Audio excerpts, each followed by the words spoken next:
अस्सलाम वालेकुम जी। Testosterone level अगर इम्प्रूव करना है या स्पर्म काउंट बढ़ाना है तो उसके लिए कौन सी खुराक इस्तेमाल करनी चाहिए। कल परसों वीडियो लगी है फीमेल की, अगर फर्टिलिटी बेहतर करनी है तो उसके लिए क्या डाइट होनी चाहिए, और आज की वीडियो जो है वो मेल की फर्टिलिटी के ऊपर है। सबसे पहले जो चीज़ कॉमन है वो है एग्स का इस्तेमाल। मेल को भी एग का इस्तेमाल ज़रूर करना चाहिए अगर वो अपनी फर्टिलिटी को बेहतर करना चाहता है, अगर वो अपने टेस्टोस्टेरॉन लेवल को बेहतर करना चाहता है। बिकॉज एग्स जो है वो हेल्दी फैट का बहुत अच्छा सोर्स है, विटामिन डी उनके अंदर मौजूद है, और दोनों चीज़ें जो हैं वो टेस्टोस्टेरॉन की प्रोडक्शन में हेल्प करती हैं। इसके साथ साथ हेल्दी फिश सारी की सारी हेल्दी होती है। फिश का इस्तेमाल बिकॉज ये ओमेगा 3 का बहुत अच्छा सोर्स है, हेल्दी फैट्स का बहुत अच्छा सोर्स है, and as I said before ये टेस्टोस्टेरॉन प्रोडक्शन में हेल्प करता है। इसके साथ साथ ऑयस्टर, पाकिस्तान में ऑयस्टर कम मिलते हैं मगर मिल जाते हैं ऑयस्टर, एंड बल्कि जितनी सी फूड है उसका इस्तेमाल करें। सी फूड जो है वो सिलेनियम का बहुत अच्छा सोर्स होती है, इसके साथ साथ जिंक का बहुत अच्छा सोर्स होती है, और दोनों चीज़ें जो हैं सिलेनियम एंड जिंक ये टेस्टोस्टेरॉन प्रोडक्शन में हेल्प करते हैं।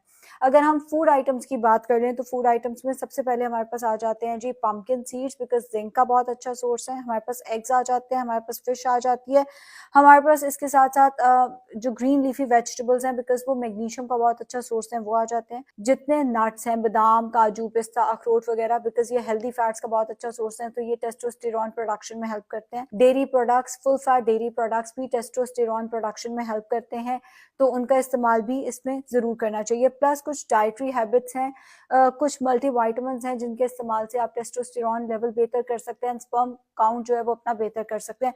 सबसे पहले तो आ जाता है कि आपने वेट ट्रेनिंग ज़रूर करनी है। वेट ट्रेनिंग भी रिसर्चर्स इस चीज़ को कहते हैं कि अगर आप वेट ट्रेनिंग करते हैं तो आपका टेस्टोस्टेरॉन लेवल बढ़ता है, आपका स्पर्म काउंट बेहतर हो जाता है। अपना जो एब्डोमिनल फैट है उसको आप कम करते हैं, अपने पेट के इर्द गिर्द जो चर्बी है उसको अगर आप कम करते हैं तो भी रिसर्चर्स इस चीज़ को साबित करती हैं कि आपका टेस्टोस्टेरॉन लेवल जो है वो उससे इम्प्रूव हो जाता है। स्ट्रेस को कम करें। आई नो स्ट्रेस हाथ में नहीं है, हम में से किसी के हाथ में भी स्ट्रेस नहीं होता, और मुल्क के हालात, दुनिया के जो हालात चल रहे हैं, कभी भी कुछ भी हो जाता है, कोई भी बंदा एकदम डिप्रेशन में भी चला जाता है, मगर जो स्ट्रेस है उसका डायरेक्ट रोल है आपकी फर्टिलिटी के साथ। अगर आपका स्ट्रेस ज़्यादा है तो टेस्टोस्टेरॉन लेवल जो है वो आपका कम होना शुरू हो जाएगा, या आपका स्पर्म काउंट जो है वो कम होना शुरू हो जाएगा। तो मैनेज करें स्ट्रेस को, जिसके लिए आप अगेन वेट ट्रेनिंग कर सकते हैं, जिसके लिए आप पाँव से जूता उतार के, जिसको नंगे पाँव घास के ऊपर चढ़ना कहते हैं, आप वो भी कर सकते हैं, उससे भी जो स्ट्रेस लेवल है वो कम होता है। एंड ऑल्सो मेडिटेशन या एक्सरसाइजेस में खुद को इन्वॉल्व कर सकते हैं। जब आप एक तो वेट ट्रेनिंग करते हैं या वैसे स्ट्रेंथ ट्रेनिंग एक्सरसाइजेस करते हैं, मेडिटेशन करते हैं, योगा करते हैं,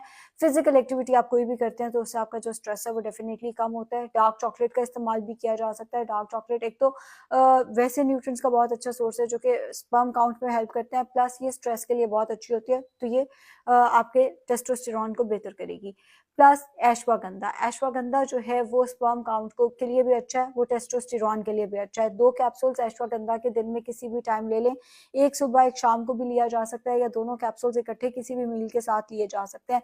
शिलाजीत बहुत अच्छा है, लेकिन शिलाजीत का ज़्यादा इस्तेमाल नहीं करना। हफ्ते में 2 दफ़ा चावल के दाने के बराबर शिलाजीत का इस्तेमाल किया जा सकता है, ये मेल फर्टिलिटी को बेहतर कर देता है। इसके साथ साथ क्लॉन्जी या जो ब्लैक सीड्स हैं वो बहुत अच्छे हैं।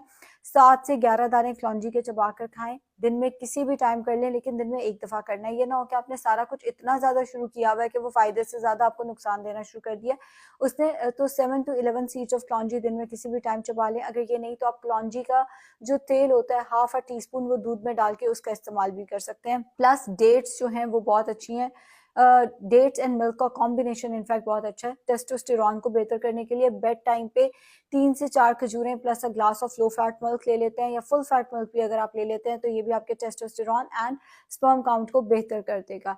इसके साथ साथ फ्रूट्स एंड वेजिटेबल्स का इस्तेमाल जरूर करें, बिकॉज ये एंटीऑक्सीडेंट्स का अच्छा सोर्स है, एंड एंटीऑक्सीडेंट्स जितने ज़्यादा होंगे आपका जो स्पर्म काउंट है, बिकॉज फ्री रेडिकल से जो नुकसान होता है वो कम होता जाएगा, तो आपका स्पर्म काउंट एंड टेस्टोस्टेरॉन दोनों चीजें जो है वो बेहतर होती जाएंगी। अनार सरे फहरिस्त है इस केस में। दिन में 1 से 2 अनार खाए जा सकते हैं, या दिन में 1 गिलास अनार का जूस पिया जा सकता है फर्टिलिटी को बेहतर करने के लिए। चुकंदर बहुत अच्छा है इसके लिए।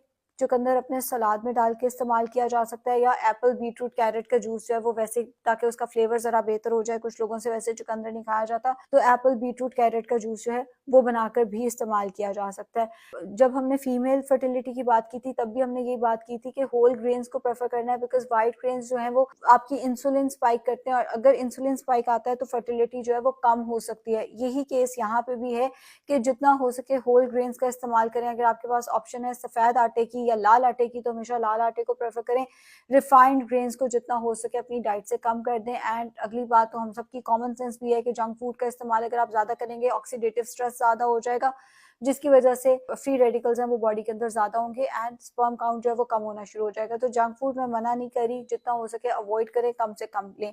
प्लस विटामिन डी हम ओवरलुक इसलिए कर जाते हैं कि हमने बेसिकली फॉलो करना होता है गोरों की गाइडलाइंस को। वहाँ पे विटामिन डी का मसला है ही नहीं। विटामिन डी का मसला है एशिया के अंदर, बिकॉज हम सूरज से विटामिन डी अब्जॉर्ब कर नहीं सकते, डाइट में ये एनफ होता नहीं है, अंडे के अंदर, दूध के अंदर बहुत कम मिकदार के अंदर मौजूद है।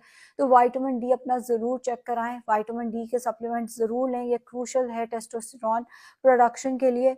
इसके साथ साथ अगर आपको लगता है आप अपनी डाइट में रेड मीट ज़्यादा नहीं ले सकते या आप पम्पकिन सीड ज़्यादा नहीं ले सकते, तो फिर आप जिंक का सप्लीमेंट लेना शुरू कर दें। सर्बेक्स सी इस्तेमाल की जा सकती है, या किसी भी ब्रांड का जिंक का सप्लीमेंट जो है वो डेली बेसिस पे मील से 1-1.5 घंटे के बाद ले लेंगे तो सबसे बेहतर हो जाएगा।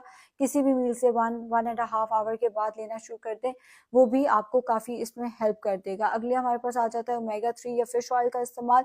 ये भी फ़ायदेमंद है मेल फर्टिलिटी के लिए। तो फिश ऑयल या ओमेगा 3 का कैप्सूल दिन में किसी भी टाइम, प्रेफरेबली रात के खाने के बाद लेना शुरू कर दें। मैग्नीशियम बहुत अच्छा है, मैग्नीशियम के लिए आप ग्रीन लीफी वेजिटेबल्स का इस्तेमाल कर सकते हैं, नट्स और डार्क चॉकलेट का इस्तेमाल कर सकते हैं। अगर आपको वो नहीं करना तो मैग्नीशियम का supplement once in a while आप अपनी रूटीन में शामिल कर सकते हैं।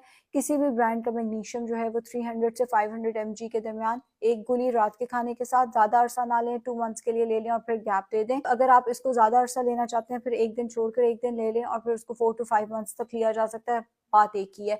तो मैग्नीशियम भी इसमें फ़ायदेमंद है। लीन प्रोटीन का इस्तेमाल करें, मीट का इस्तेमाल करें, बिकॉज मीट जो है वो आपकी मसल हेल्थ को बेहतर करेगा, वेट ट्रेनिंग में भी आपको हेल्प करेगा, तो इनडायरेक्टली ऑब्वियसली आपकी फर्टिलिटी को भी बेहतर करेगा। ब्राज़ील नट्स जो हैं वो बहुत अच्छे हैं बिकॉज वो सिलेनियम का अच्छा सोर्स है। वैसे तो मैंने बोला सारे नट्स लें, बिकॉज नट्स जो है वो ओमेगा 3 का अच्छा सोर्स है और वो फर्टिलिटी को बेहतर करते हैं, टेस्टोस्टेरोन की डायरेक्ट प्रोडक्शन में हेल्प करते हैं। सॉरी लफ्ज़ इतना लंबा है तो मैं शुरू में पूरा बोल रही थी, अब मैं खा रही हूँ आधा बीच में से।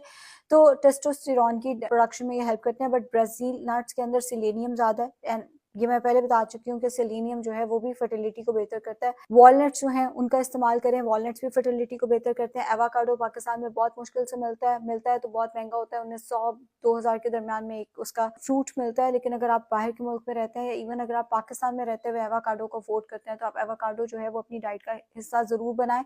आप सैलेड्स में ले सकते हैं, आप ब्रेड के ऊपर एवोकाडो के जो पीसेज हैं वो रख के एवोकाडो स्लाइस किया, उसको मैश किया, उसको ब्रेड के ऊपर रखा, उसके ऊपर बॉइल्ड या स्क्रम्बल्ड एग रखा, साथ में थोड़े से उसके ऊपर नट्स डाले, बहुत अच्छा है। एक अच्छा मील भी है, प्लस एक ऐसा मील है जो मेल हेल्थ को सपोर्ट करेगा। इसके साथ साथ जिंजर का इस्तेमाल जरूर रखें एंड बनानास का इस्तेमाल करें। अब जिंजर जो है वो आप खाने के अंदर उसकी मिकदार बढ़ा सकते हैं या आप जिंजर हनी टी बनाकर वो इस्तेमाल कर सकते हैं। एंड बनानास जो है वो आप बेड टाइम पे 1 से 2 बनानास ले सकते हैं या दिन में किसी भी टाइम स्नैक के तौर पे 1 से 2 बनानास का इस्तेमाल किया जा सकता है। जितना हो सके रिफाइंड आइटम्स को आपने अवॉइड करना है, जितना हो सके गंदी क्वालिटी ऑफ चीज़, जितना हो सके गंदा क्वालिटी ऑफ फैट अवॉइड करना है। एंड स्ट्रेस को, आई नो वो हमारे हाथ में नहीं है, मगर जितना हो सके आपने स्ट्रेस को अवॉइड करना है। डॉक्टर ने अगर आपको कोई मेडिकेशन दिया है तो वो आपने छोड़नी नहीं है, क्योंकि अक्सर मैंने क्लाइंट्स को ये भी करते देखा है कि वो डॉक्टर की दी हुई अद्वियात इस्तेमाल नहीं कर रहे होते, वो गलत हो जाता है। डॉक्टर ने अगर आपको कोई दवाई दी है तो प्लीज़ उससे आपने नहीं हटना, चाहे आप मेल हैं चाहे आप फीमेल हैं। फर्टिलिटी के लिए डॉक्टर ने कोई भी प्रिस्क्रिप्शन दिया उसको फॉलो करना है। शुक्रिया।